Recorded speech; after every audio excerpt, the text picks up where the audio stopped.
Zamani haikuwa hivyo. Mtu hodari mutamkamata kwa nguvu na kusema wewe utakuwa mfalme wetu, kwa sababu ana uadilifu, ana nguvu, ana upendo, ana heshima, na watu wa namna hiyo huwa hawapendi kuwa viongozi. Kwa kwenye familia ya Yemko, jengeni utamaduni wa kutambua watu waadilifu. Huwa sio wengi, ili yale maeneo nyeti munaweka watu hao. Yemko oye! Halo, nimeipatia idoma ya kiongozi, kwa sababu wanajijua wao ni nani.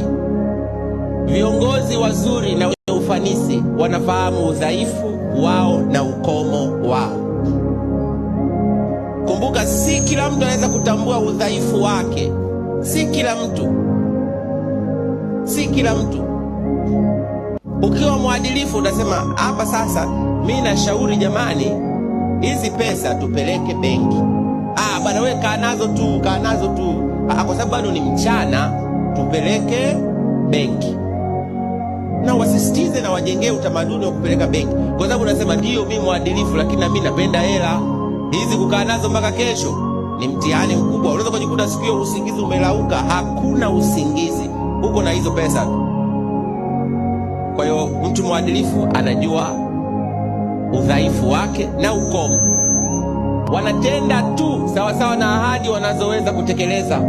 Wanaamini katika kutenda mema hata kama hakuna mtu anayewatizama. Karibu sana. Kwa hiyo uadilifu kitu muhimu, na uadilifu unakwenda na nidhamu ya muda, nidhamu ya kupeleka pesa, nidhamu ya maisha na matumizi ya pesa yako. Unajua pesa unatakiwa uitume, sio ikutume wewe. Usipokuwa makini, pesa inakuendesha, na wewe unaenda unaona jambo la maana, unaona ufahari, unatumbua. Maana yake wewe umeshikwa masikio na pesa. Sasa ukishikwa masikio na kitu kisicho na uhai, hilo ni tatizo kubwa.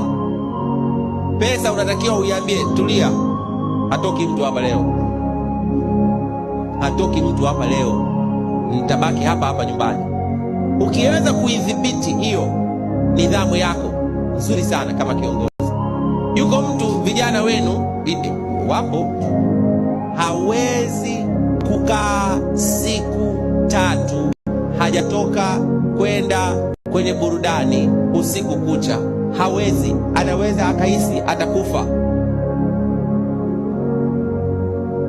Na unauliza ukikosa kuna nini? Sema Jumatano ni ratiba. Jumatano kuna kitu hiki, Alhamisi kuna kitu hiki, Ijumaa kuna kitu hiki, Jumamosi kuna kitu hiki, Jumapili kuna kitu hiki.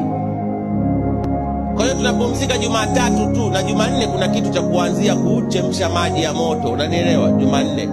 Jumatano tunaanza tena. Unafakiwa saa ngapi? Hiyo pesa yote inakutuma uipeleke huko. Ungekuwa umeirudisha ukaitiisha adabu, ukasema utaingia hapa, ungekuwa umepiga hatua kubwa sana. Uadilifu, unaelewa ukomo wako na udhaifu wako. Nikupe mfano mdogo. Siku moja nilikuwa nafanya kazi huko serikalini Musoma. Sasa nasikiliza wananchi hivi, akaja dada mmoja, na unajua tarehe 8 ni siku ya wanawake duniani. Kwanza mjipigie makofi wa wasichana na wamama wote na wadada na mashangazi, ni siku yenu. Sasa yuko mama mmoja, si mama, ni binti na mtoto.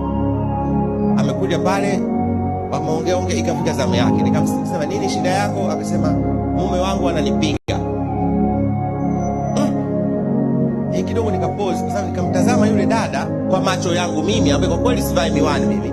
Nimemtazama nikasema, huyu naye anaweza akapigwa na mumewe huyu?